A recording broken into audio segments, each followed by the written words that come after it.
Hello, and thank you for calling the Higher Self Hotline, your direct line to the divine. You've been led here by your inner knowing, and you've arrived right on cue. I'm your host, Zoey Greco, and together we'll make the ethereal earthly, helping you consciously embody your spiritual knowing and most authentic self. Please listen carefully to the following options. To discover how to fulfill your soul's purpose, press 1. To unlock infinite abundance in life, love, and career, press 2. To heal your mind, body, and spirit, press 3. To speak with your personal spirit guides, press 0. Please hold while we connect you to your highest timeline.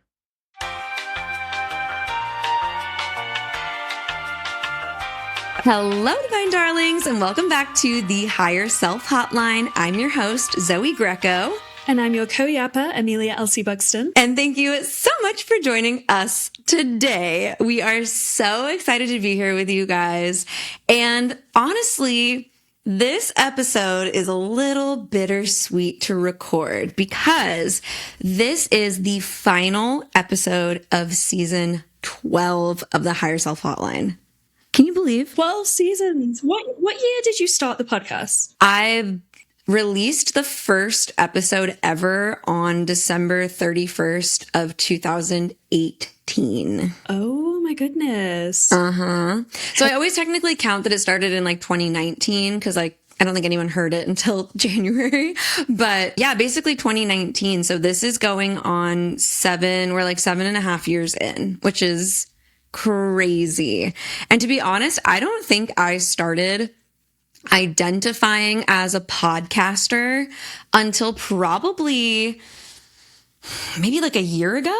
Like I just was like, oh, I'm a practitioner. I'm an intuitive. Like I felt like I was a million things, but not a podcaster. And then I just woke up one day and was like, oh, but I want to be a podcaster. That's what I want to be. And that's what I want to be known for. And so I decided to change my tune and start thinking of myself differently. And here we are. So I'm really happy. And I got to say, Amelia, I'm really happy to be in this space with you. I cannot tell you how much more fun it is to have someone to yap with, especially someone that I love so much. So thank you for being here and thank you for joining as a cast member in season 12. And guys, don't dismay. Season 13 will have plenty of Amelia. We've got all our recording dates booked out through the rest of this year. So if you guys love her, don't worry. She's here to stay. And if you don't, shut the fuck up and get out of here. Get over it. Get over it. Amazing. Well, Amelia, I am wondering if there's anything going on new with you since we last recorded. Anything you want to share with the people? It's just a little insider secret for those listening. You guys haven't heard us in a couple weeks, but it's just been 2 days for us since we last recorded. So we have some things to talk about, but not that many personal updates. You're going to have to wait till next month's numerology to hear more about the things we talked about in the last episode. But any updates from you, Amelia? Anything you want to share with the people? Yeah. What I will say, I won't go into too much detail, but I'm fresh off a first date and it went very well. Like I got back half an hour ago and it went great. So I will share more on a future numerology episode because I'm quite fresh from it. I feel good. I feel happy. I feel flirty. And it's fascinating as well because I came on my period this fucking morning and I was like, oh, of course. Great. I'm so great for me that that's happening today. But we rolled with it and it worked. First of all, I love that we really are synced because I started mine today as well. So I feel like you just waited for me.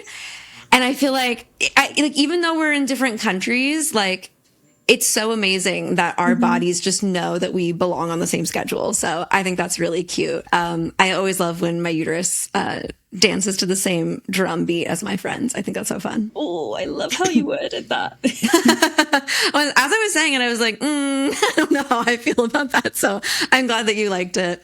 Yeah, I have to say, guys, when I texted Amelia about an hour ago with some thoughts about the episode, and I was like, hope your date went well. She's like, I'm still on it. So it's because the reason why, guys, is because we went where we went. is an ice cream place across the road. Like if I turn around and look out my window, I can see where it is. So it took me like a second to get back here. Listen, I was hoping. It's funny, when I texted you, I was like, I think I could feel that you were probably on the date, but I didn't want to be like, are you on the date? So I was just like, hope it went well. Because I figured you would check your phone after it was over, but I love that. And I'm so excited for you. And guys, definitely tune in to next month's numerology episode so you can hear more about Amelia's love life, because frankly, as a married woman, I'm absolutely just living through you. I just love the updates and everything that's going on for you. So, and I know our single listeners are also really loving the updates. So we're very excited for next month. Just here to be the test dummy. I was going to say the test bunny, and I was like, no, that's the test dummy. Oh yeah, you know what bunnies do. Anyway, moving on.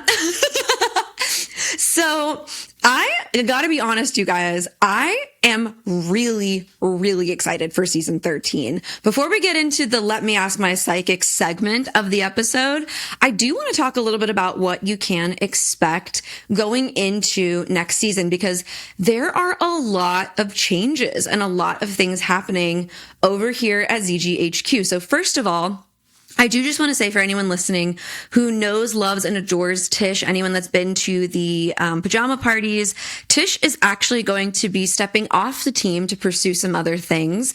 And we have Christina coming on board as our new producer for the show. Christina has previously been, I think, mentioned at least, because she's been doing some PR work for me. She's been basically like booking the guests that come on the show, and then also booking me onto other shows. I met her through Maddie Murphy, actually. When Maddie came on our show, that was arranged through Christina. And I could just tell that Christina had something special. And the fact that she knew that Maddie and I would just hit it off so well. Maddie Murphy, if you're out there listening, you know I love you, girl. And not that she's listening to the podcast, but we love her. And I just knew Christina had something amazing to add. And so when it felt like it was time for Tish to step off, it felt like it would be really natural for Christina to step in. So we're welcoming Christina. We're really excited about that. We're still going to have Mike here on the other side of the editing. Mike, throw yourself in here. Let's everyone give Mike a hand. Mike, put some applause under a clip of you, okay? Ready? Yeah! Mike, you're so great. And then, of course, Amelia and I, your two co-yappers, as well as some incredible guests for next season. I'm not going to spoil it quite yet, but I've got to say, I feel like the direction of the conversations that we're having over here on the show are elevating. Like, I feel like we're stepping out of some of the stuff we used to do on the show where we were just kind of exploring like different modalities, which is still important and it still matters for sure. And also, I feel like we're starting to touch more at the heart of the matter, the heart of humanity, what's really going on for us as humans and how we can spiritually navigate the things that we're experiencing here on the earth, how to take care of ourselves as spiritual beings, how to show up for each other. And I'm just really, really excited and thrilled by the types of conversations that are going to be happening over here on the show, as well as the conversations that Amelia and I have started having in these chats and the numerology episodes. It's just feeling a little bit more natural to me. And I'm feeling really excited about like the direction and having you here, Amelia. I think it's been really, really fun. I'm so excited too. Like it's such a cool like project and experience to be a part of. And we always say it, but if you're not watching the show, please watch, because Zoe's setup is incredible. And you know what? I was just looking a little while ago, and the edit on these podcasts, like, that makes my environment look even more slick. So please go watch us, guys. I'm not gonna lie. I think I'm pretty positive Mike puts a little glow on us. And honestly, God forbid a girl gets a little glow. God for fucking bid, right? You know, another thing that I think is going to be really exciting for you guys to actually see visually on the show. If you're not watching this on Spotify or YouTube, I would love for you to do so. But anywhere you tune in means the world to us. Seriously, like, keep downloading, people. Okay, like it's important. But next season, we're going to have some big changes to the aesthetic of the show as well that I'm currently working on right now. And I feel like, Amelia, do you think I should give them a sneak peek about what's going to happen? Should I tell them a little bit? Okay. So the set is not changing. The set will remain, but I think I will be adding potentially a second set. I'm still working on my office makeover. It's taken me quite some time, a lot longer than I expected, but I'm being really intentional about it. So I think by late next season, you can expect for me to start maybe filming some episodes set up in my office, laying on a leopard chaise lounge. But in the meantime, I am actually currently, as we are recording, by the time you hear this, it'll be completely done. Hopefully. I hope it's all done. But at the time of recording, I am currently in the middle of undertaking the single most extensive, intensive, like detailed, creative project that I have ever undertaken. And it is 100% for the podcast. So I didn't realize this, but it will be exactly 1 year to the day. And I'm going to talk about what it is in a second, but it will be exactly 1 year to the day from the last really big shoot that I coordinated, where I hired a prop master. I had custom props made. It's like the cloud that I'm sitting on and the cover of this episode. Guys, that's a real prop I had made. Now, did we do a little bit of Photoshop magic? Sure. But like, I really was sitting on a giant thing of chicken wire covered in like fluff. Like we had that big giant heart cutout made. Like we've had so many things created, for that shoot. And I hired a light designer, and hair and makeup. I did all this wardrobe stuff. I had a shooter, a second shooter. And I thought we used 3 different sets. Like I thought that was like the biggest thing I'd ever done. And it was. Until this year. And I don't know what's wrong with me exactly. I'm not sure. Ask pretty much anybody else that has a podcast, even podcasts that are bigger than this show, for sure, that don't do the level of production and like artistry that we put into the show. And frankly, we only do it because I feel like it. We only do it because I want to, if we're being so completely real. Like you're a generator. Like I get it, It's 100%. It's 100% that I'm a generator. It's 100% that I'm just aesthetics is my thing, obviously. And so it's the thing that I find the most fulfillment in, creatively. And so I am currently, let me see. I wrote it down. Let me see if I can pull this up really quick, because it's pretty detailed. I was telling my students, oh, go ahead. Whenever I think of your aesthetic, the song that always comes to mind is like, hope I get this right. It goes, yes. It's, so that song is, Laissez tomber la fille, which is Hang Up the Chick Habit. My favorite version of it is by April March. And if you ever want to listen to it in English, it's called Chick Habit. And it's a really funny song. It's basically like, boy, you better stop messing with girls before they start killing you. And it's amazing. So God, you nailed me to the coffin, babe. Like you just got me. So I was telling my students last night, I was up at like 10:30 still working on this project. And I said, hey all, I'm up doing some work, and it occurred to me that I'm currently undertaking the single most intensive, extensive, involved creative shoot of my life. It involves scripting, co-composing, singing, and recording a mini song, coordinating with a voiceover actor, writing 7 scripts, location scouting and rental, coordinating travel and accommodations for myself and 2 crew members, styling over 10 outfits, finding and hiring hair and makeup, directing and acting. Forget about making sure I get a spray tan, lash extensions, a haircut, and my nails done in coordination with this. And I'm not kidding. Like I've thought of 10 other things that this requires since I wrote this down yesterday. But essentially, I am in the process of writing, scripting, and creating an entire new intro for the show, where I will be traveling out of state to go to a specific location to film this, as well as like any of the ads that will run through the season, which are just for us. Like we're only running ads for me and my offerings and the things that can benefit you guys. We're not at the place where we're monetizing the show differently than that. So I'm going to be recording some creative ads as well, but it is easily the craziest thing I've undertaken. We're writing an entire like jingle Okay, like I'm working with Bradley Thomas Turner, my musical collaborator. I hit him up literally last week and was like, "Hey boy, do you want to write a jingle for my show?" And he was like, "Yeah, when do you need it by?" I was like, "2 weeks, honey, let's go." Like literally yesterday, I finally got to talk to. There's a guy, his name's Jacob, who's on Ethan's, like he works for Ethan's business. He's on Ethan's team, and he's the production coordinator basically for Ethan's like creative side of his business. And Jacob just recently got married. Congratulations to him and his beautiful wife. And he was on his honeymoon until yesterday. And so the day of his wedding, I was, sitting on my couch high as fuck, like trying to, get like my creative juices flowing for this. And I texted him and I was like, "Hey, I'm really high right now. Don't let me forget this is something I want to do." And he sends me back a selfie of him at his wedding. And I was like, "Sorry about that." So I waited patiently until he was done. And then yesterday I was like, "Hey, so glad you're back to work. I really need to talk to you. We're going to go do the most like extensive shoot I've ever done in 10 days. And I need you to shot list like 7 different video concepts. Can you do it?" And so it was just yesterday that this all got locked in.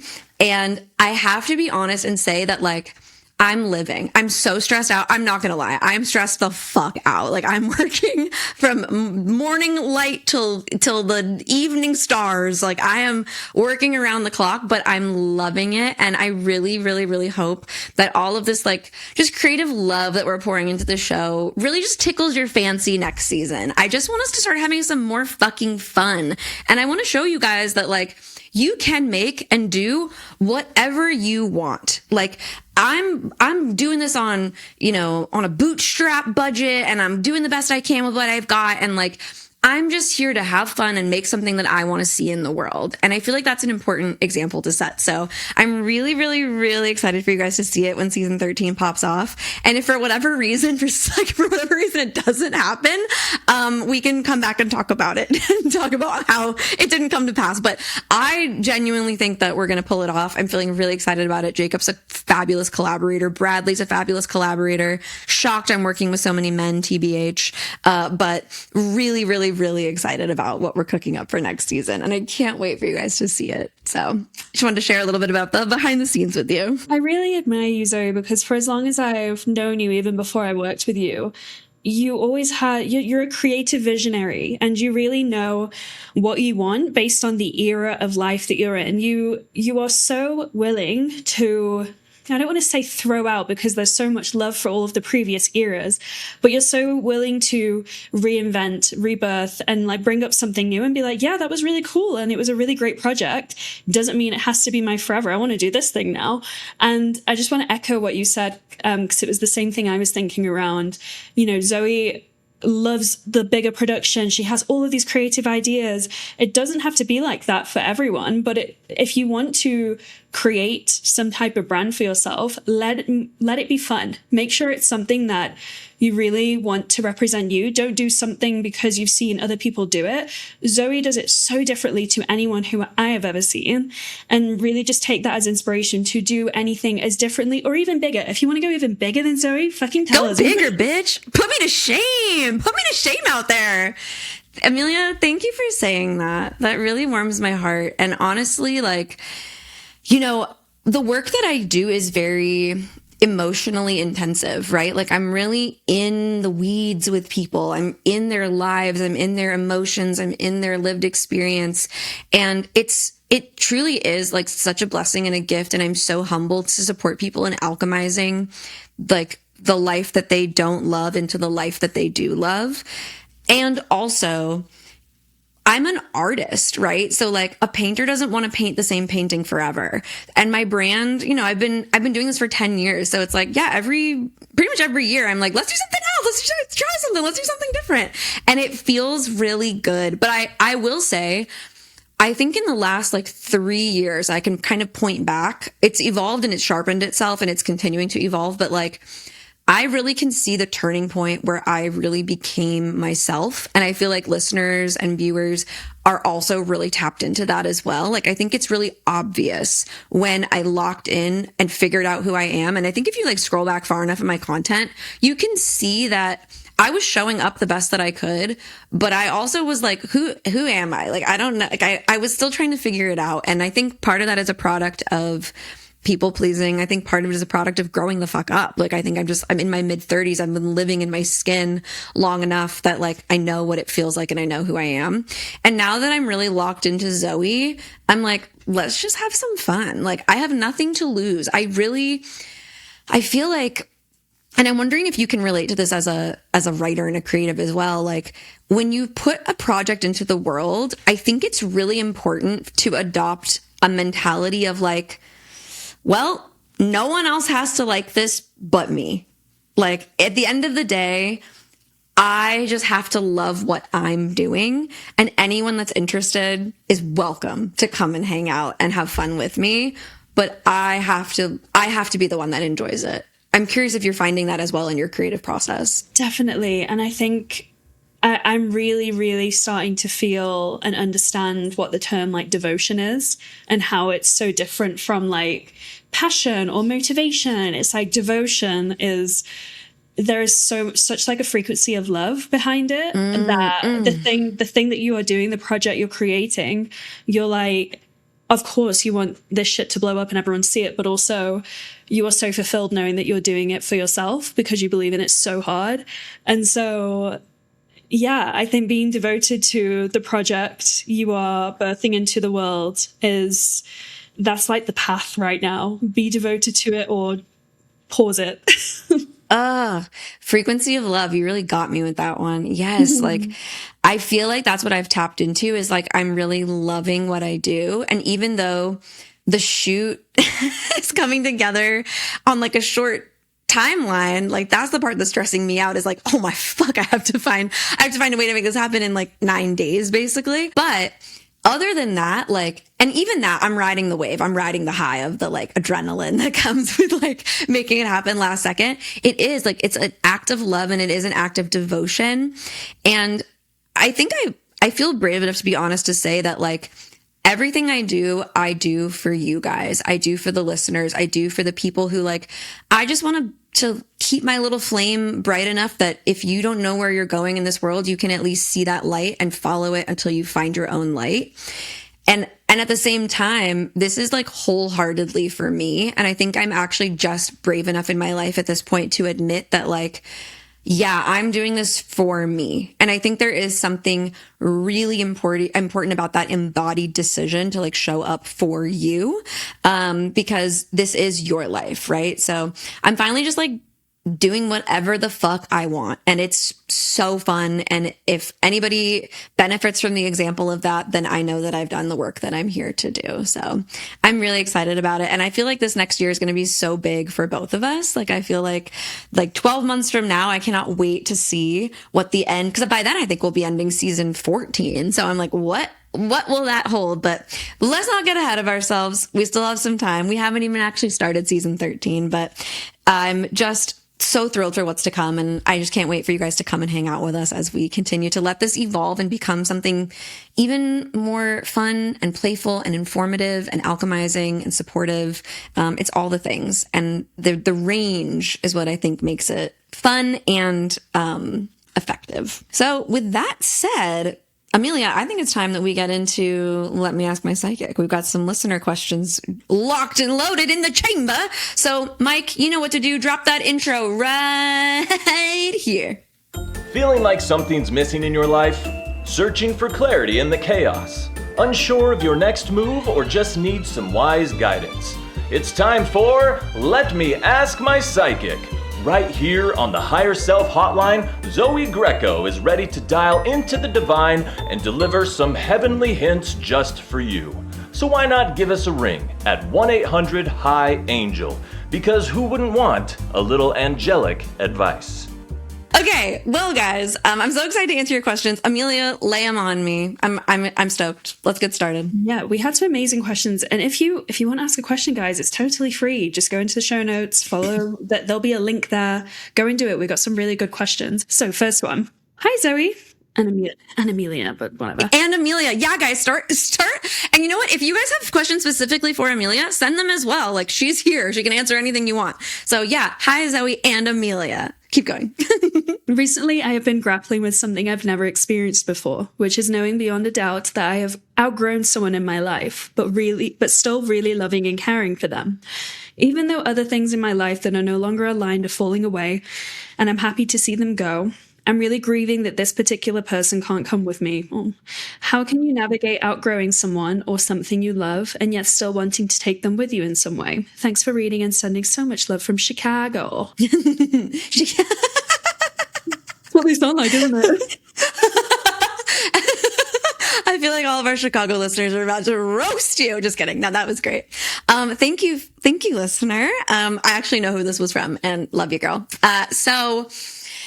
This is such an incredible question, and it's really painful. It's very painful. Like, I don't want to bypass the reality of that gravity that washes over you, where you realize like where you are going and certain people in your life are no longer compatible, and the love may not have dissipated or disappeared. The care for that person may not have changed one little tiny iota, but it doesn't mean that they are a fit for, the path that you are preparing to walk, or the path that you're already on. And maybe it's feeling hard to walk that path because it feels like you're kind of dragging something with you. And to be completely honest with you, I know this doesn't always feel like this is the option or this is the answer, but I can say from my own lived experience, from working with clients, from just, living on this planet, on this earth, and trying things on and doing them fucking wrong the first time, what I have discovered is that being honest is the greatest gift that you can give. Clear is kind. And if there is a space where you're feeling dissonance, be brave enough to name it. Be brave enough to say it. And obviously you want to say it lovingly. You want to say it kindly. I mean, this listener shared that they still really love and care for this person. And so of course we want to be mindful of the emotions and the experience of the other person on the other side of this. But I can think of several times in my life where people have just like stopped talking to me altogether and never told me why. And that was like brutally painful to not have the understanding or the closure around like what I might have done or what I could have done differently, or like, where that decision came from. And I also can think of times where I've had to tell someone, or they've told me like, this dynamic isn't working for me anymore. And the closure that comes from the honesty is, I think, the greatest gift that you can give everyone involved. And also, never close the door all the way, because just because there's misalignment in this moment, it does not mean that you can't come back around in a totally different way. I mean, just even thinking about our journey, Amelia, like in what world 3 years ago were we imagining that we were going to be co-yapping on the show? Like it wasn't on my bingo card for sure. Right. And thank God, like we have always, wherever life has taken us, like left the door open to love each other and support each other and cheer each other on. And space and separation doesn't necessarily mean a conclusion. It means that at this stage, at this point, this is what I'm feeling like I need from our dynamic, and what I might need from the dynamic is space. So being honest about that, even if you don't know or think that the person can receive it, like there probably half the people listening are like, my person I need to quit won't understand. And I don't know why you guys all sound like Mickey Mouse, but that's crazy. So I totally understand why you would feel like that's just not going to work for you, because you might be right. The person on the other side may not be in a position to receive that type of honesty or that type of truth. And the other thing is, how are they ever going to prepare themselves, or how are they ever going to get good at that type of, conversation and transparency without some practice, without the opportunity to try? So, the truth is the best way. And it always is. And listen, I'm telling you from like lived experience, I've certainly tried to do it the other way, to save someone's feelings, to spare the hard thing, to avoid the thing that feels so uncomfortable. And you know what? It's always more uncomfortable in the end when I wasn't just upfront and honest. I'm curious, Amelia, if you have any thoughts or anything you want to add to this conversation. Yeah, like just to add on to what you said, because I think it's true, being able to have somewhat of a line of communication around it is super important. And I also think for you, listener, easing off the pressure that it has to be a breakup, because I think that there's this idea of like, if you're growing out of a friendship, it means there has to be some kind of, whether it be a big blow up or something like really intense or whatever.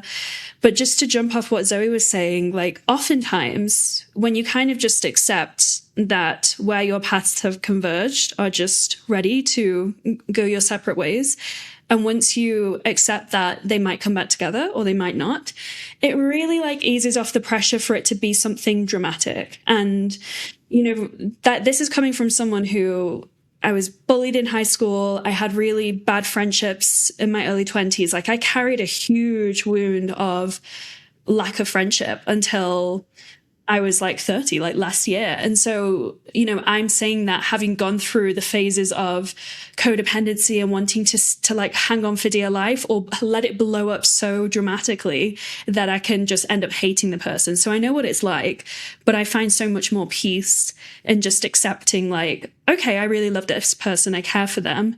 We're just veering off. Our like little souls are doing a little zigzag, and we may come back together and we may not. And it's divine in what it is. So just trying to like ease off the pressure on that, and just remember like the big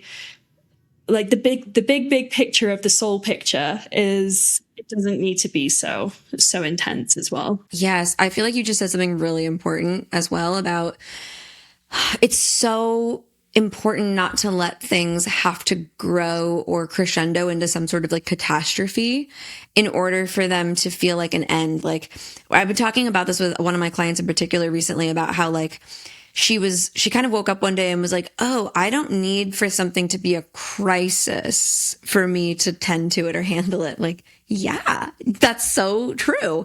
And I think the same is true like here, like we don't have to let resentment build to the point that we can no longer tolerate the person, right? Like we don't have to let things flow and function in a way or to a degree that there's no coming back, right? Like we don't need it to hard stop end. And maybe sometimes there are people who just can't fit in your life, who just like, for whatever reason are just not a fit. But to be honest, like most of the time, giving people a space and an opportunity to grow into themselves or to evolve or to change is the only thing you need to do. It's like, it's not necessary always to cut the cord, but maybe we take a pause. And anytime you do, I think the honesty is the most important gift you can give. So listener, I love you. And I know that you've got this. And if you need further support or processing, keep coming to Pajama Party. I know that she's one of our Pajama Party attendees. And we can keep talking it out, because it's a tough bridge to cross, but someone like telling someone you love them and that you're just at a point in your life where the level of engagement or attachment that you have existed in is dysfunctional or like not supportive to you in the moment. Even though I've said this a million times on the show, even when someone cannot receive what you're saying, when you act in your own highest good, it is inevitably in the highest good of others. So make the choice that you need to make and just be honest about it. You got this. We love you. We love you. Okay. I know certain things aren't aligned for me, but when I'm not included, I still feel this deep sense of rejection. I really long for connection and love. So why does it feel personal? And what is this pattern here to teach me about my worth and self-trust? Oh my God. Like, yeah, I've been there. I've been there like last week before I went on a date. That's why I ended up on the dating apps. I so feel you. Oof. That idea of feeling FOMO and rejection of places that aren't aligned for you is honestly so real. And I feel like even when we understand that it's not the space that we belong, it can still feel quite personal. Like rejection or like a lack of resonance can feel really personal, even when in all reality, it is quite literally just a frequency thing.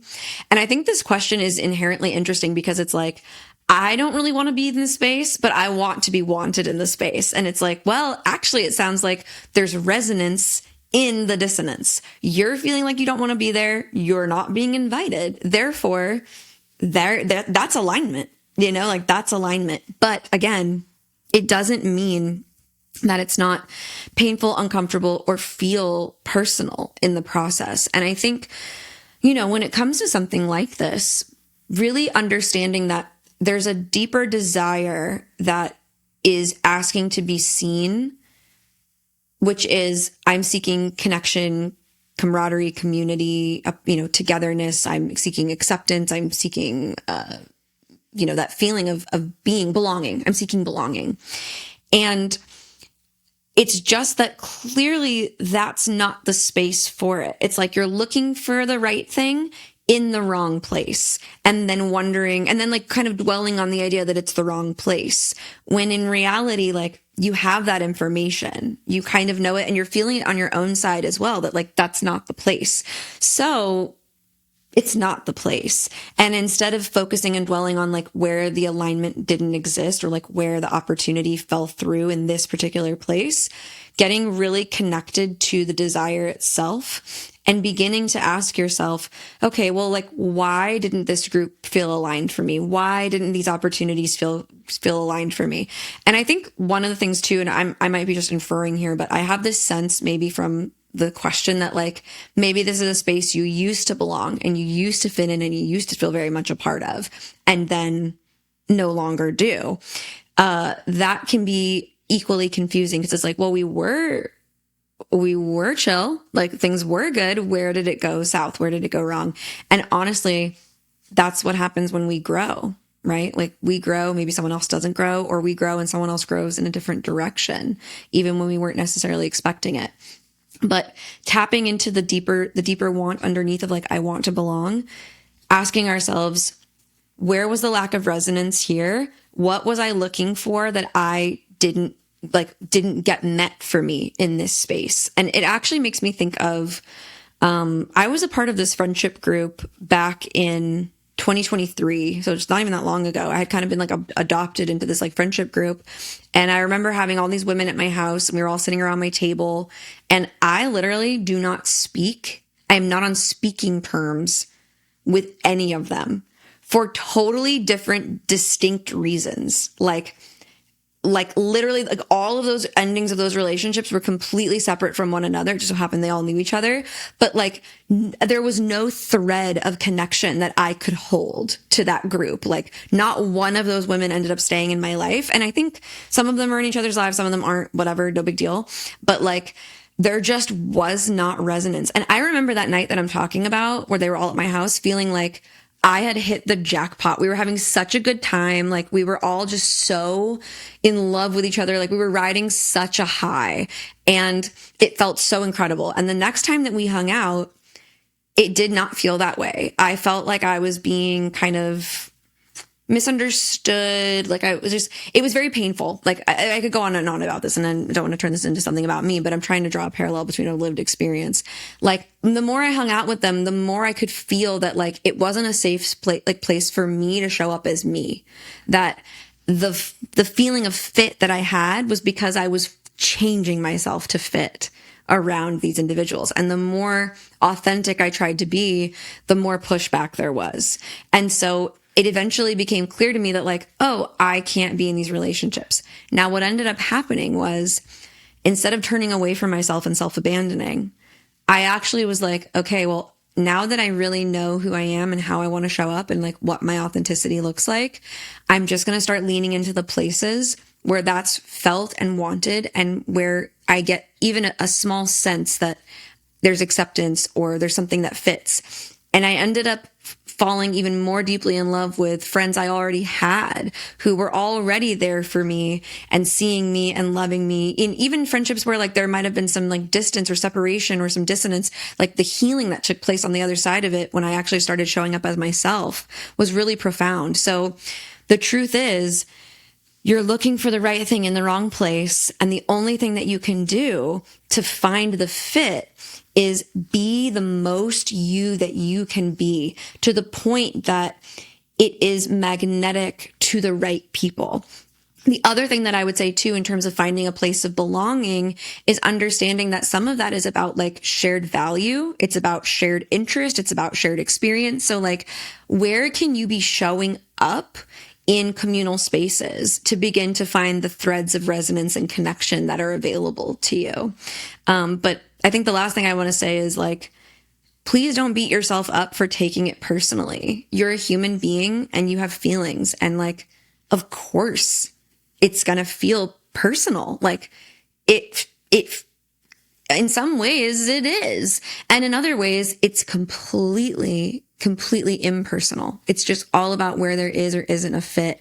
But don't beat yourself up for taking it personally. As time goes on, you'll find that you can develop an ease and a comfort for the places where there's just like dissonance. Like when someone's not about me these days, I'm like, oh, no problem. Like I don't need to be your cup of tea. And frankly, if I'm not your cup of tea, you're not my cup of tea. And it gets easier with time, but at first, as you're kind of really beginning that process, like, yeah, it feels personal, and that's really okay. You don't have to like rise above it, like let yourself feel the feeling and then we move on, but we don't have to bypass the sensation. Anything you want to add, Amelia? Yeah, I think another piece of this from my experience has been also timing sometimes. So for example, I think back in 2022 and 23, I came across these two sisters, Australian sisters, that were living in Mexico City. And I really wanted to hang out with them because they were super cool. They were into yoga. They were doing all of this cool stuff around the city. And whenever I would reach out to be like, hey, like, do you want to hang out and do this thing? Like, they wouldn't be free. They wouldn't be available. They'd be super nice, but after a while, it started to feel like rejection. Fast forward to when I was actually seriously considering moving to Mexico City, I started like actually going to their events and like engaging with their community. And then suddenly things just fell into place. And long story short, Taylor is now my best friend and neighbor who lives across the hall, and she's one of the sisters. And it just kind of came down to timing. Like back then they were so busy, they didn't have time to like make those individual friendships, which is fine. And then when I started integrating in that group, like the circle of women that I have now, were all kind of birthed from putting myself in the rooms with those other people. And the reason I say that is because I was still operating at such like a one-on-one level with friendship because of my experiences with groups. So I was trying to make these individual friendships, but then once I healed and realized it's safe to have community and to have actual sisterhood and more than one friend, it all came together. So yeah, sometimes it's also just a timing thing for different people. Ugh, I think that's such a beautiful piece of advice. And, honestly thinking too about how like, I like that you just said you can have sisterhood with more than one person, because like you have a sister that you're very close to. So like, I'm sure that it actually felt quite natural to you to like one-on-one your relationships like more safely.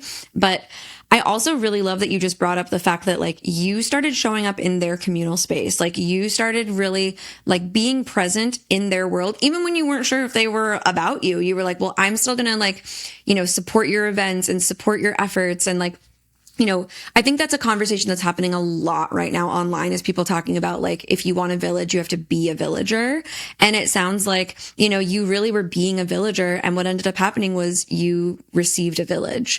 And I think like thinking about this, this question and this submission, my feeling when I read it was like, and also knowing this person, she's another pajama party attendee, just like knowing and like tapping into this energy, I really trust that this is a person who shows up to be a villager. And sometimes like you're just at the wrong village. Like you're just at the wrong village. Like sometimes it's either about timing or about the placement, but knowing deep down that it's not personal and being able to like feel that it's not are two totally different things. And like, again, with time, with exposure, with space, it will feel less personal, but keep showing up and show up in the places where you feel intuitively pulled. Like this is a place where I think using your intuition is so imperatively important, because your intuition, like I think for you as an example, Amelia, it's like you were like, well, I still want to go to this event. Like I still feel called to show up in this space. I still feel like this is where I need to be.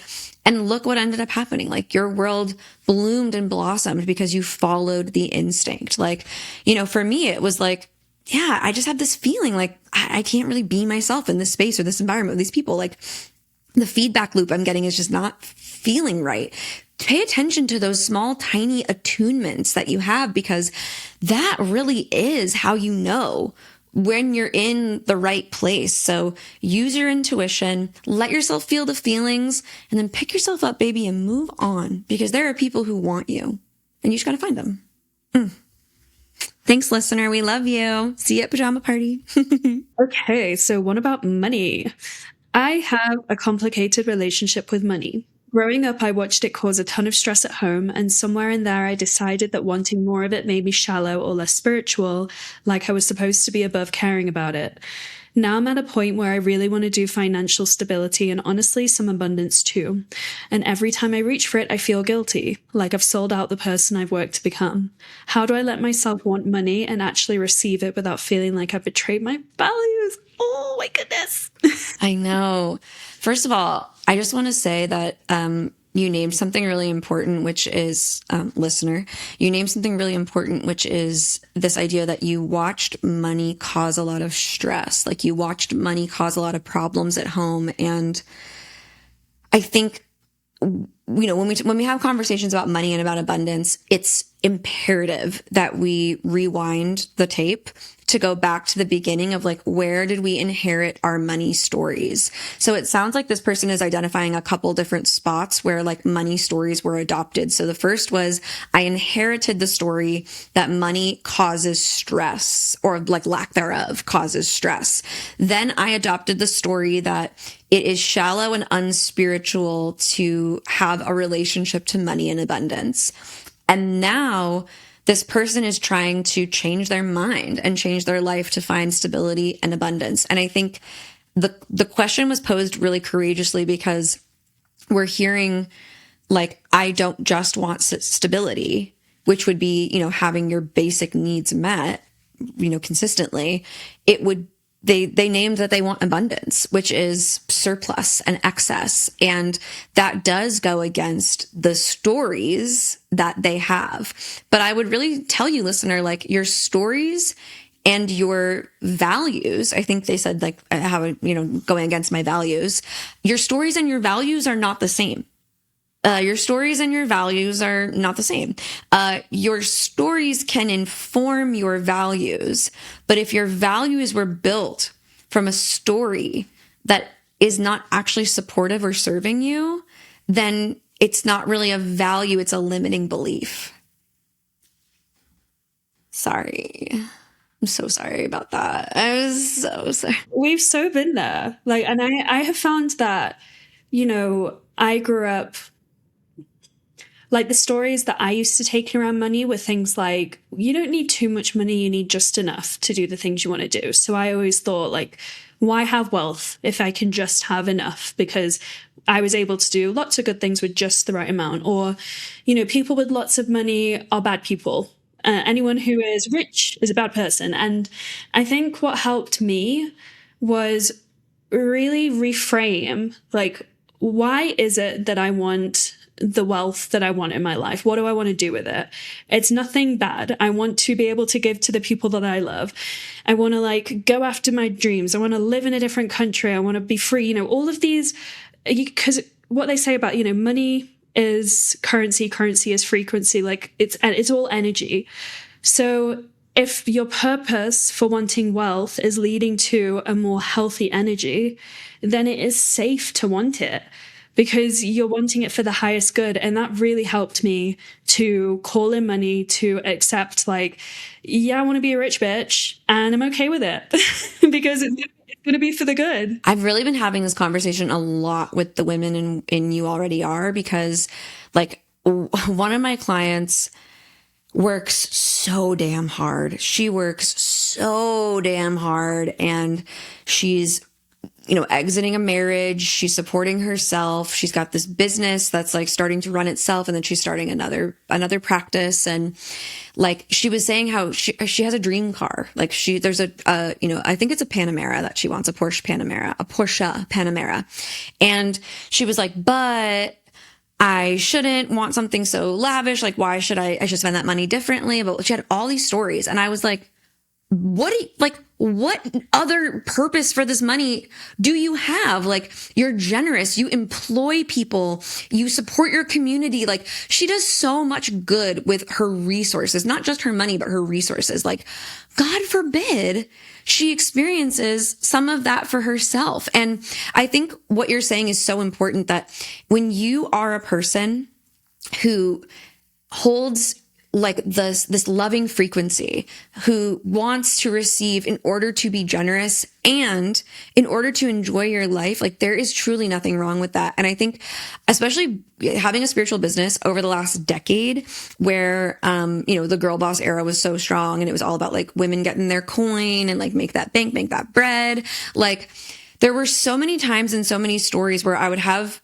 people coming up to me being like, I don't understand why you made this into a business. Like, if this is a gift, you should be giving it. You should be giving it for free, basically. And I have argued time and time again, whether it's on this show or other shows, that the spiritual work, especially because this person is saying, they are very spiritual and they find money to be unspiritual. Spiritual work is a labor of love that I think deserves to be paid at the highest caliber, because it is deep and it is laborious and it is intense. It is basically like birthing, a higher level of consciousness. And that is labor, my friend, let me tell you. And so I think that it's all about energetic exchange, right? Like, listener, what are you putting into this world? And what is truly commensurate in terms of an energetic exchange that you deserve to receive? Like, I'm hearing there's some work to be done around deservingness, like feeling deserving. I'm hearing that there's some work to be done around associating money and stress, because I find that, like, I guess there's a saying like mo money, mo problems, but at the same time, I also find like there's a saying in my husband's family, which is, if it's a problem money can solve, it's not really a problem, right? So it's like this idea that, like, money can feel like a source of stress, and it can also feel like a resource to trade for the things that you really want in this life, whether it's being generous with other people, whether it's moving to another country, whether it's whatever it is that, you're looking for in this life. Money is just a form of currency, like you were saying, Amelia. So I would love to ask you, listener, to really begin to explore the stories and understand that your values that you're living through might actually be limiting beliefs disguised as morality. And I don't know if it's really, I'm just going to be honest and say, I don't think it is serving you to live inside a prison where the things that you want create this level of shame and guilt. Because the truth is, if you want something, it's because you're being asked to want it. What you want wants you more. And what the universe pours forward towards you in terms of like ideas and inspirations and desires are handed to you specifically because as you pursue them, you move all of us forward. You move all of life forward. You can become an example to those around you so that they can build healthy stories around money and healthy stories around abundance. So your permission to let yourself change and grow through those limiting beliefs is actually a gift that you give everybody. And we would love to keep having this conversation with you. So let us know how it's moving and how it's flowing as you continue to move through this. And before we take our last question, because I think we're kind of coming to the end of our time. I don't even know what time it is, but yeah, perfect time. Before we take our last question, I just want to say, if you've ever submitted a question before to us, but there's like something and we've answered it and there's something you want to follow up on, please submit your questions, zoegreco.com/hotline. If you have a question that we haven't talked about, a topic, it could range from anything from fashion to family to purpose to power. It could be anything at all. Send us your questions, guys. We want to have this conversation with you. And the best place for you to do it, click the link in the show notes or go to zoegreco.com/hotline and submit your questions. questions. If you need to and you want to talk it out, send it to me as a voice note. DM me, baby. I'll take it. I'll take any of your questions. I just want to hear from you. I want to serve you and I want to support you in your journey. So that's my shameless plug, okay? Deal with it. And we need your questions for season 13. So if you're out there and you're like, well, I want to send a question, but I don't know if I should, or I want to send a question, but is it right? Or I want to send a question, but I don't want to bother you. Bother me.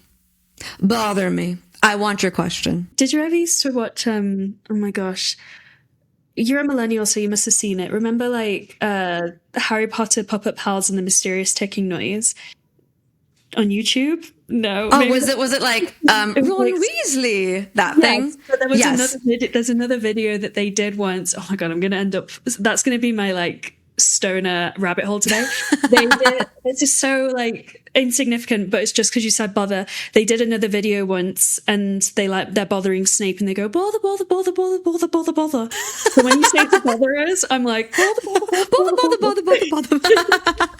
Yes, please bother us, you guys. We would love, and truly it's not a bother, but your mind is tricking you into thinking that it is. So if you've got a limiting belief that you can't submit a question to us, I would love for you to challenge that limiting belief by submitting your question today. Stop what you're doing. Don't even finish this episode.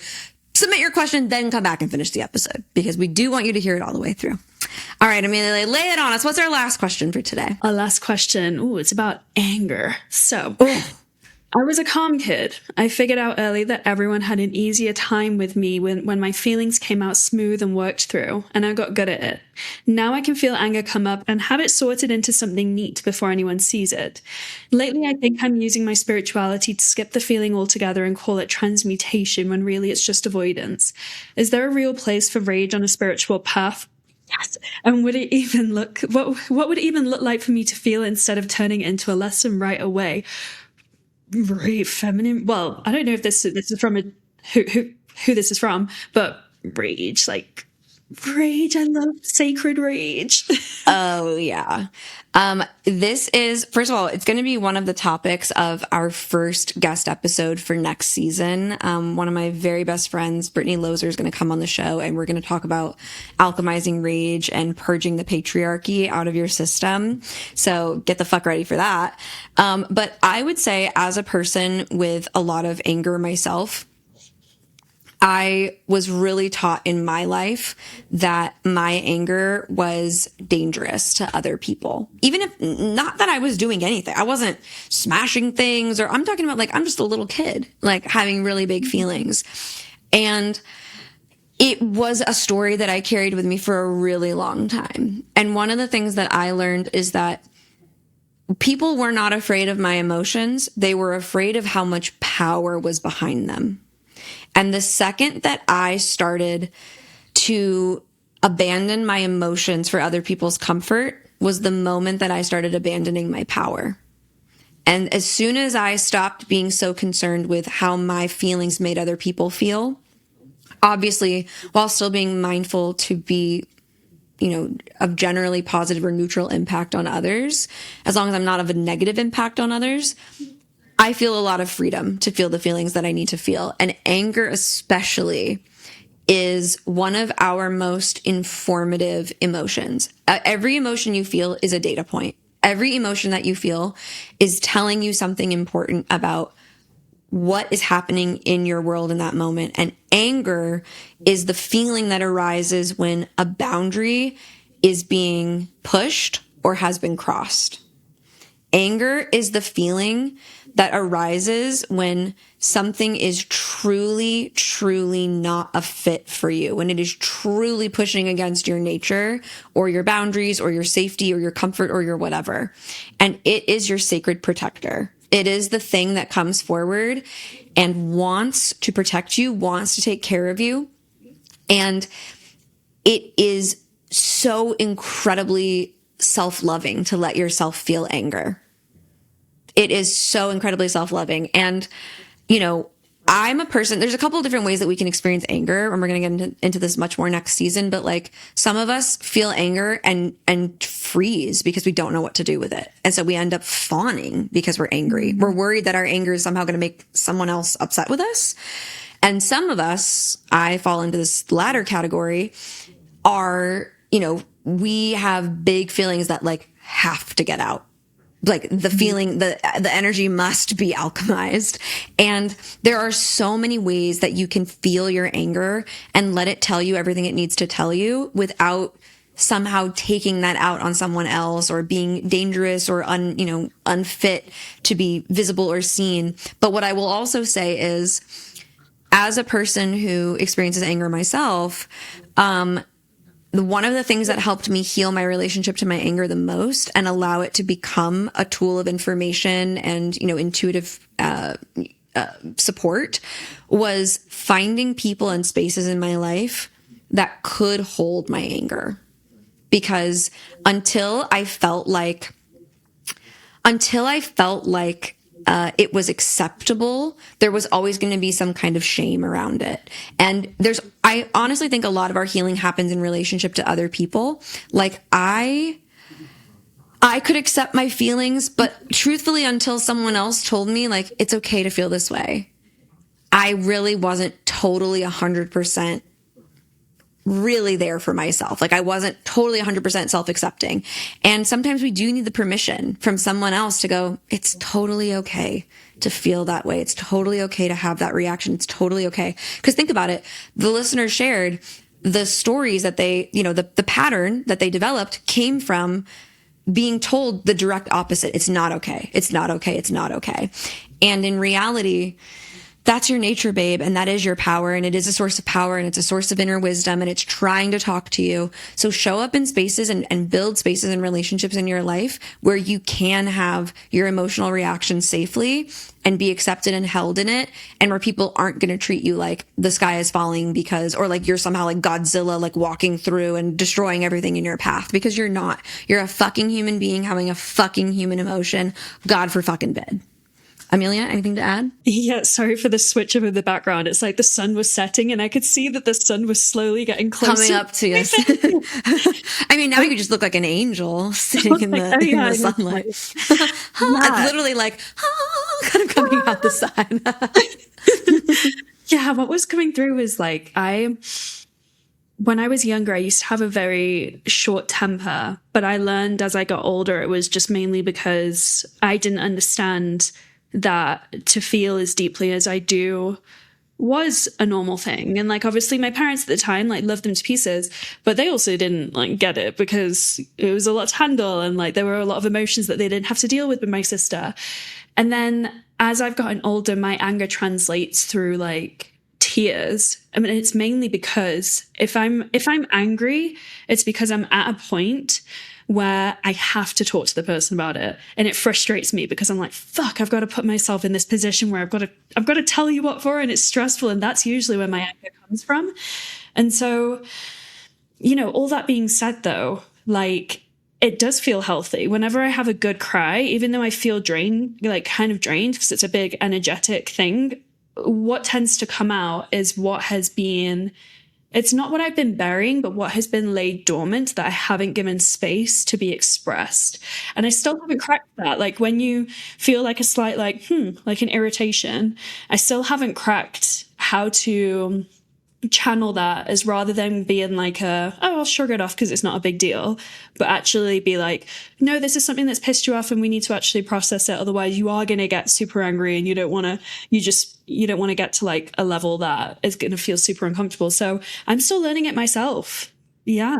And it comes from us highly sensitive humans. You're saying something so interesting. I remember when I was in boarding school in high school, one of my roommates, was French, and she would cry when she got angry.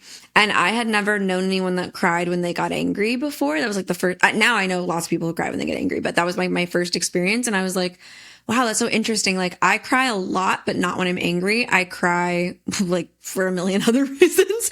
But when I'm angry, for me, maybe it's the Aries, maybe it's the Italian, I don't know.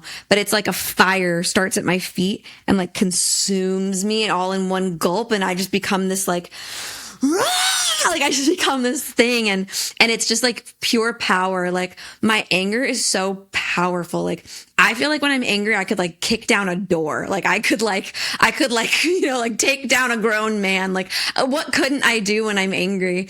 And And honestly, as someone who spent a lot of time away from my power, not away from my gifts, but away from my power, which is not the same thing. Like my psychic gifts and my empowerment are two separate things that I have to merge together. But as a person who abandoned my power because it made other people feel uncomfortable, now that I've got it back, I see anger as a really useful space to like feel the power and be in the power.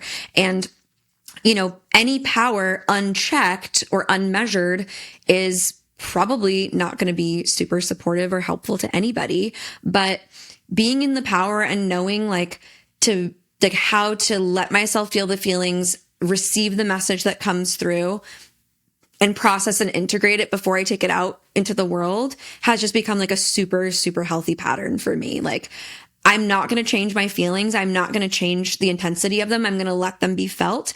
And once I feel like I'm in a space where I can healthfully and safely communicate with other people, which usually happens pretty quickly. Like the resilience is fast when you give yourself the space, like then I'm happy to take it somewhere. But I'm not one to like blow up on other people, but I'm also, not one to shy away from, hey, that made me angry like that. Like the anger was the thing that came through, but it's a data point. Every single one of your emotions has something powerful to tell you, and anger is the one that's trying to protect you. So, when we feel like our protector is coming out, it means there's a reason.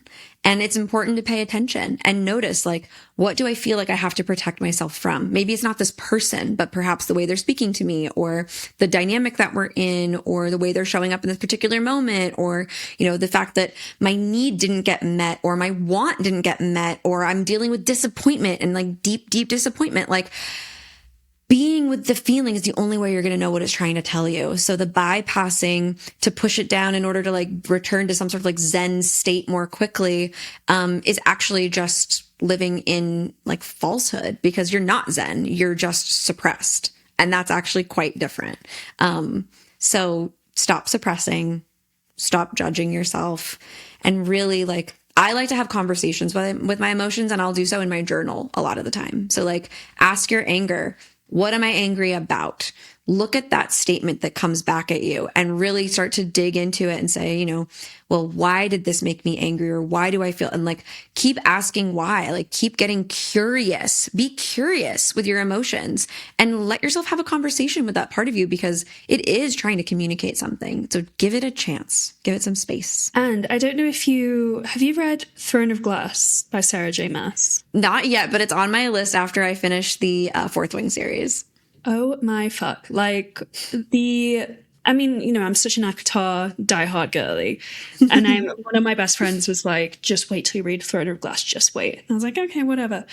When it comes to sacred rage and how it is expressed, I get goosebumps talking about it. I cannot recommend that book enough. I don't know if listener, you have read it yet, but like truly, because she really goes through it. She is not a perfect character, but you really understand what happens when it's released in a healthy way and when it's released in an unhealthy way, the reasons behind that, how she heals it. Like, I cannot recommend that book enough. It's like a fucking spiritual experience. So you got to read the whole series. There's 8. So there's 8 books in that series. Yeah. I'm only on I've just finished 5. I've got 3 more. So it's a commitment, but it's worth it. Okay, so I have 2 more books in the Fourth Wing series, and then I have to read 8 books in Throne of Glass really fast so I can be done by October when the new ACOTAR book comes out. Well, yeah, I mean, the new I don't believe the new ACOTAR series will. I'm not going to finish the series before the new ACOTAR books come out, because I don't want to rush it. Like, that's the thing with You're so right. Yeah, I don't want to rush the experience. So just read like the first 3. Well, thank you for that, Amelia. I always appreciate the book recs. And I think, in this space too, I feel like we're always so quick to like recommend self-help books or the latest, whomever. And it's like, sometimes fantasy and fiction is so healing. Like, I'm having the best fucking time playing in my little fantasy world with dragons and fairies and all sorts of, and witches and werewolves and all sorts of things. I will say the one, area that I'm not having the most fun with, that I haven't had the most fun with, is vampires. Vampires just don't do it for me. Like, I'm just kind of like, I find it like grotesque and like, and there's no judgment on anyone who's really into like the vampire gangbangs or whatever. Like have your fun, like do whatever you need to do. It's like the blood sucking for me that just, I'm like, never mind. But like really love werewolves, like werewolf romantasy really does it for me. The fae, fairies, the, you know, what's going on. I don't even like, what are the people? There's people, I guess, with magical powers in the Fourth Wing series. I don't know. They seem like humans to me. But all of these sort of like worlds and characters I find to be so healing. And I think especially during this particular season of life where like the real world is just feeling a little overwhelming for all of us, like giving yourself a space to escape to is not a crime. And it also feels like there's so much. There have been so many times with my clients where I'm like, oh, you're really giving Nesta energy right now. Or like, oh, like I'm like, I just, you know, like I want to relate it so hard to a character that they might not be familiar with. And it's like, oh, you know, these stories really are so helpful in like navigating our emotions. And we could talk about books on a whole other podcast because I have so many thoughts now about like the tropes and the things. But anyway, we'll save some of that for next season. You guys, can you freaking believe it? Can you believe it? So, good news for you. The new season of Higher Self Hotline will be coming to you. Drum roll, please. Mike, drop us a sound effect here. Is coming on June 29th. So first episode of the season will be out June 29th. So not long from now, guys. Your wait is barely but a few weeks. In the meantime, catch up on your favorite episodes. Anything you didn't get to listen to yet. I think we're going to be dropping some playlists potentially of, you know, if you're like looking for episodes on abundance, you're looking for episodes on certain things. We're going to try and get those together for you. But as you know, I'm up to my eyeballs in shoots and travel and all sorts of things. So bear with us over here at ZGHQ. But in the meantime, please catch up. If you haven't already rated, reviewed, and subscribed to the show wherever you listen, please do us a favor. Just go and subscribe, you guys. Like it's so helpful to me. You have no idea. Like leave a review. Tell us what you like. Tell us what you don't like. Don't put that in the reviews. If you have a constructive criticism, send it to podcast@zoegreco.com. But if you have nice things to say, drop those in the reviews wherever you like to listen. Find me over at the Zoey Greco anywhere on social media and check out Amelia at the Velvet Page. And anything you want to say to the listeners, Amelia, before the end of the season? Anything you want to let them know? I mean, this was your first season on the show. Like, you got anything you want to say to listeners? I mean, you're so good at spitting bars at the end of an episode. So I guess all I'll say is like, thank you for inviting me. Thank you to the listeners for like accepting me here. This is so much fun. I love every second of it. Cannot wait to grow with you guys, hear more of your questions that come through, get to know you more. Please come find me on Instagram. Let's talk to you about books, life, whatever the fuck. And yeah, I'm just happy to be here. Amelia, I just want to thank you so much for jumping in and choosing this. Like, you chose this, and I feel so loved and supported by you as a friend and by you as a collaborator. Like, I'm having the best time with you, and I love that we can giggle and throw our random pop culture little like things in there. It's so fun, and I love playing with you. And to all the listeners, of course, you know, I want to conclude by reminding you that you are important and you matter and you are perfect exactly as you are. I love you. Your spirit guides love you. Amelia loves you, and the universe loves you. So until next season, keep answering the call of your higher self. Bye, friends.